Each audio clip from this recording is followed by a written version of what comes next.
Eu não imaginei que ia gostar tanto desse livro. Oi, eu sou a Betavel e sejam bem-vindos ao meu canal. Só pra avisar, esse livro não é tão famoso, então não tem tanta fanart sobre ele. Na verdade, não tem nenhuma. Eu ainda não li inteiro, então eu vou voltar aqui de tempos em tempos pra ir, né, incrementando a resenha. Mas, no momento, eu vou falar sobre a parte inicial, que já foi o suficiente pra ter bomba atrás de bomba, cagada atrás de cagada, plot twist, e é isso.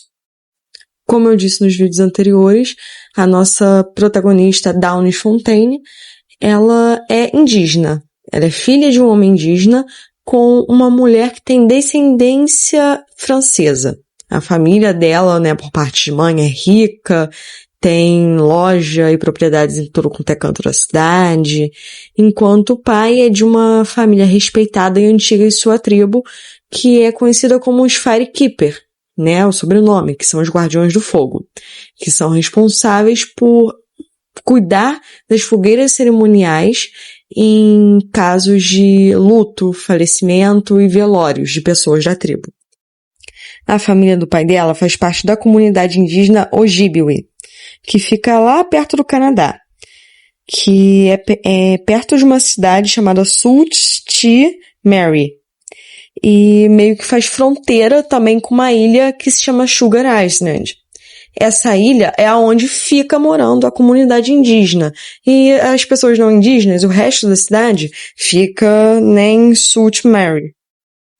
Então, a nossa protagonista meio que vive entre esses dois mundos, indo para a ilha para visitar a família paterna e voltando para a cidade para ficar com a família materna, né, a mãe dela, a avó.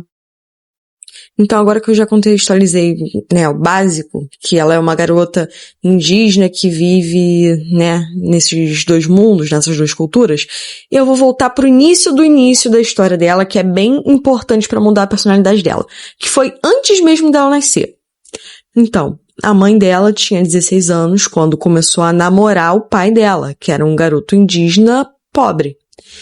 E o relacionamento deles não era aceito pela família materna, né? Obviamente, porque eles eram ricos, eram da alta sociedade. E quando ela ficou grávida, foi ainda mais vergonhoso, foi um escândalo. E aí, olha só o que acontece. Quando a mãe dela, né, vai contar pro pai que tá grávida, ela simplesmente chega em casa e pega ele com uma amante na cama. Imagina como fica a cabeça dessa mulher. Então a mãe dela tá grávida, tá batendo de frente com os pais que não aceitam relacionamento e simplesmente chega em casa e encontra o namorado traindo ela. Né? Então por isso só já começa bem a história. Aí depois, quando ela vai contar, né, pros avós da personagem principal, né, a mãe dela vai contar para os pais que ela e o namorado estão esperando uma criança, ele simplesmente acaba batendo o carro e faz todo mundo sofrer um acidente, né, porque eles foram contar, né, o cara foi contar pros sogros que engravidou a filha deles, quando eles estavam voltando pra casa deles, o carro bate. Aí ele acaba sofrendo um acidente grave nas pernas, elas não cicatrizam direito, e ele tem que abandonar a carreira dele no hóquei que ele estava seguindo na escola. Então que ótimo, sua namorada tá grávida, você causa um acidente, você joga a sua carreira de hóquei no lixo e acaba ficando mais fracassado do que já é. Que maravilhoso. E aí, quando a mãe da personagem principal, né, está prestes a dar à luz, óbvio, a personagem principal, os pais mandam ela pra longe, pra ela poder ter a criança. E aí tudo bem, acontece tudo certinho, o parto. Aí com a personagem principal, né, a Downes Fontaine. Fontaine, só pra constar, é o sobrenome da família materna. Então, quando a Downes já tá com 3 meses de vida, a mãe volta com ela pra casa, né, pra cidade. Ela simplesmente chega e encontra o namorado, que devia estar super preocupado com ela e com a filha, e ela simplesmente encontra ele casado com a amante e já com um filho de alguns meses. Olha que maravilhoso! E só pra constar, o nome completo da personagem principal é Downes Lorenza Fontaine Firekeeper. E pelo menos ela tem o sobrenome do pai, né? Já que já não tem ele no registro, né? Na certidão de nascimento. porque os avós maternos não deixaram, porque disseram que seria muito vergonhoso, né? Pelo menos isso, pelo menos tinha o sobrenome dele. Ai, mas é isso. Esse é o início da história. Esse é o nascimento da nossa querida protagonista. Agora vamos falar das consequências desastrosas das atitudes do pai e dos avós. Primeiro, já que ele não pôde registrar o nome dele na certidão de nascimento da protagonista, ele não pôde também registrar ela nos dados da tribo dele. E aí, por causa disso, ela não é considerada parte da tribo. Ela até pode fazer parte de alguns eventos, né, ser uma líder dos jovens, pode fazer algumas coisas, mas nunca vai ser verdadeiramente pertencente àquela tribo indígena. Só que, o que acontece? Já que o pai dela é indígena e a mãe dela, né, é branca, de descendência francesa, ela é mista. Ela é parda. Então, ela nasceu a pele um pouco mais clara do que os indígenas. Então, para a família indígena dela e para a tribo, ela é, clara demais. É considerada até branca. Ela é chamada de ovelha branca da família pelo primo. A tribo não concorda que ela faz parte de alguns eventos e algumas tradições, não considera ela como uma indígena. Já a família por parte de mãe considera ela indígena demais, principalmente porque ela segue a cultura da família paterna, ela segue a religião, os preceitos daquela aldeia, então eles vão percebendo isso e não gostam muito disso conforme ela cresce.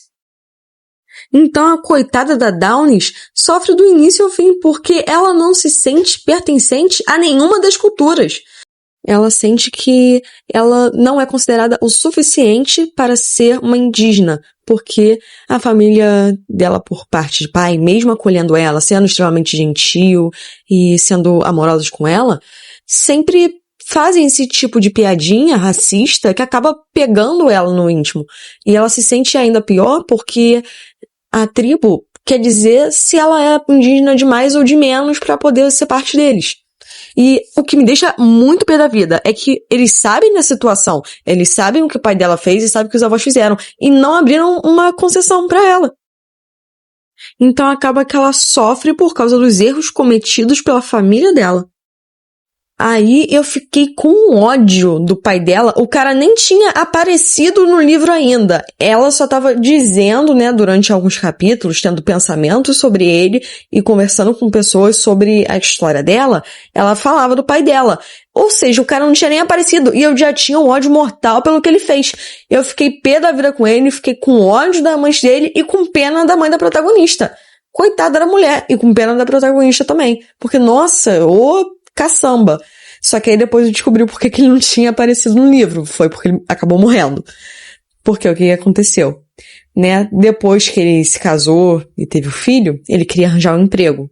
Só que ele não arranjava emprego em nenhum lugar da cidade. Por quê? Porque os antigos sogros, né, odiavam ele. E lembra que eu falei que eles eram extremamente ricos e tinham quase grande parte da cidade na palma da mão deles? Então, ele não conseguia arranjar emprego. Então ele teve que ir muito longe para conseguir um trabalho em uma serralheria, se eu não me engano. Só que por causa da bebida, ele bebeu enquanto trabalhava e sofreu um acidente e acabou morrendo. A protagonista e o irmão tinham por volta de 7 anos. Agora que eu já falei sobre todo o backstory da Downes Fontaine, eu vou passar para o presente. O que está acontecendo? Ela já tem 18 anos, já se formou no ensino médio e ia para uma faculdade longe da cidade. Ela ia acabar se afastando da família dela. Ela ia fazer medicina, porque qual é a intenção dela? Ela quer fazer faculdade de medicina, se especializar em uso de ervas medicinais e remédios, né, esse tipo de coisa, para ajudar a tribo, porque ela quer voltar e dar uma medicina de qualidade para eles. Só que o que aconteceu nesse meio tempo? O tio dela, que é irmão da mãe, né, o tio por parte de mãe, ele estava sóbrio. Ele tinha problemas com bebida, mas até onde todo mundo sabia estava sóbrio. Só que um belo dia ele teve uma recaída e acabou morrendo por causa disso. Aí o que aconteceu? A família, obviamente, ficou abalada. Só pra constar, o avô da Downes, da protagonista, já é falecido. Então só tinha a avó, que é a manda-chuva da família, a mãe e esse tio. O tio faleceu, então a avó da Downes ficou super mal com isso e acabou tendo um derrame. E agora ela tá no hospital. Então a mãe e a Downes estão super abaladas, visitam a avó com frequência e ficam se revezando, né? Um dia uma vai no hospital, onde ela tá, no dia a outra vai. E isso se tornou a nova rotina da protagonista, se tornou o novo normal dela, como ela chama. Então, por causa disso, ela decidiu ir para uma faculdade de medicina que fica na cidade, junto com a melhor amiga dela. Por quê? De acordo com a cultura indígena da família dela, acontecem 3 desgraças seguidas. Na cabeça da Downes, a primeira já aconteceu, que foi o falecimento do tio. A segunda foi a avó tendo um derrame. Então ela acredita que se ela for embora e deixar a sua família materna, a terceira desgraça pode acontecer. E o que mais me impressiona é que não passou pela cabeça de ninguém que talvez essa menina precise de uma terapia. Porque não é muito normal, não é correto ela tá carregando uma preocupação tão grande, achando que ela ficar aqui na cidade dela ou não vai acarretar em uma desgraça que vai afetar a vida da família dela. Ela não devia estar com esse tipo de pressão em cima dela. Sem contar que ela vira e mexe e fica pensando nas cagadas do pai dela. Ela se preocupa muito com a mãe porque ela acredita que a mãe tem um tipo de dependência nela porque ela é tudo que a mãe tem agora. Então, gente, é muita preocupação para uma menina de 18 anos. E aí, como se isso não fosse bastante, ela ainda é o suporte emocional da amiga. Por quê? A amiga tem um ex problemático, viciado em metanfetamina. Então, eles vivem tendo um relacionamento serra, vai e volta, vai e volta, vai e volta. E ela precisa ficar dando apoio e impedir que essa amiga dê corda para esse ex-namorado. E como se não fosse o bastante ainda, a própria Downes Fontaine, a nossa querida protagonista, tem um ex-namorado que não vale muita coisa. Ele é um policial, é o TJ, o apelido dele, que acabou tirando, né, a virgindade dela. Só que depois disso ele simplesmente sumiu do mapa. Parou de falar com ela, não mandou mais mensagem, não ligou nem nada, né? Foi o típico ghosting, normal. Então, além dos problemas da família e da tribo, ela tem que se preocupar com ex-namorados tóxicos. Só que parece que chega uma luzinha brilhante na vida dela, que é um novato que entra na escola e faz parte do time de hóquei, que é o mesmo time em que o irmão da protagonista também faz parte. Aí esse jogador novo é um prodígio, e nossa, é muito bonito, e também tem ascendência indígena, de acordo com o que ele diz. Vocês vão entender o porquê que eu falei isso. A protagonista também acha ele muito bonito, assim como as outras garotas, mas ela fica relutante em falar com ele, em interagir com ele, porque ela sabe que ele tem uma namorada. Eles namoram à distância, mas ela sempre mantém na mente dela que, não, eu não sou esse tipo de garota, eu não sou igual a minha madrasta que se mete em relacionamento dos outros, então eu vou ficar longe dele. E com o tempo, ela vai começando a ter um certo interesse nele e eles vão se aproximando. Só que ela sempre fica batendo na mesma tecla, que não, eu não sou esse tipo de garota. Só que o irmão da protagonista não facilita. O irmão da protagonista realmente gosta muito dela, tem muito carinho por ela. Mas o garoto é meio inconveniente, tapado em alguns momentos. Esse foi um dos momentos. O que ele fez? Ele falou pra irmã, você não quer ser a embaixadora do novato, não? O que é embaixadora? É a pessoa que mostra a cidade pra ele, mostra a escola pra ele, sendo que ela fala, poxa, eu nem sou do time, eu não sou mais da escola, como é que eu vou apresentar? E ele insiste. Aí ela aceita. E é assim que eles acabam se aproximando ainda mais.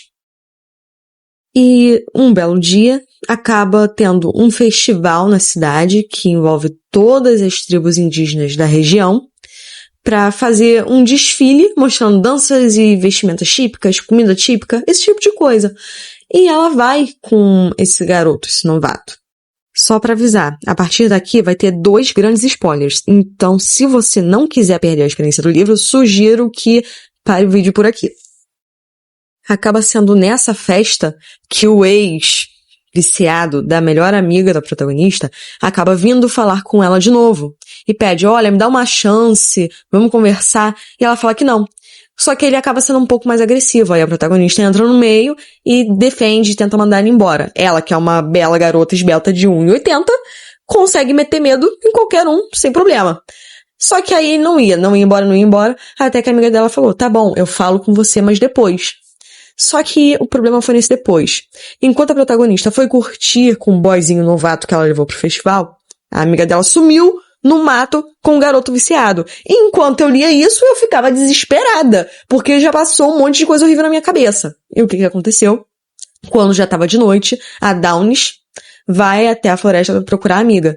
Quando ela encontra a amiga, ela tá vindo da floresta chorando e o cara tá vindo atrás dela e tenta pegar ela pelo braço com força. Então quando a Downes vai até ela pra perguntar o que houve, pra tentar ajudar e afastar o garoto, a amiga se desvencilha dele, só que aí ele pega uma arma. Na mesma hora, a Downes fica desesperada, fica aquela cena de aflição, ela preocupada, tipo, meu Deus, se eu morrer, a minha mãe morre junto, esse tiro vai matar nós duas, o que eu faço? Ai, meu Deus, um desespero total. Aí a amiga da protagonista faz o quê? Entra na frente do garoto e tenta puxar a arma dele, e nisso ele atira nela. E logo depois, vendo o que ele fez, ele tira a própria vida. Nisso, a protagonista fica desesperada, sem saber o que fazer, vomitando, chorando, fica sem chão. E aí, o novato, o garoto que ela levou, acha ela e vai até ela correndo. Só que ele vai muito metódico, ele já vai na amiga dela, checa o pulso pra ver se ela tá viva, vê que não. Aí ele chega na protagonista e fala, a gente tem que sair daqui, você não pode fazer nada. Pega ela e leva ela pra longe. E aí, nesse momento, ela vê que ele foi muito centrado. E ele tá muito estranho, tá agindo muito estranho. Em outros momentos ao longo da história, ela também foi percebendo alguns comportamentos estranhos dele. Como ele evita falar sobre a vida pessoal, ele sempre tenta se desviar do assunto, ele entende um pouco de enfermagem, de primeiros socorros, ele tem medo de barulho de tiro. Isso em outros momentos fez ela ver que ele não é quem diz ser. E é nesse momento que é revelado que, na verdade, ele não é um garoto normal. Ele, na verdade, é um policial que está disfarçado. Nesse momento ela surta, é um plot twist gigante, que ela não entende o que está acontecendo, por que ele está disfarçado e está na escola, e o que ele quer com ela, e como que ele está envolvido com a morte da amiga dela. E acaba, até o momento, a minha leitura por aí. Aí ele leva ela para casa e ajuda ela a encobrir o fato de que ela viu o assassinato, para que ninguém soubesse que ela estava no local quando aconteceu. E é isso, gente. Espero que tenham gostado da resenha. Curtam o vídeo e sigam meu canal.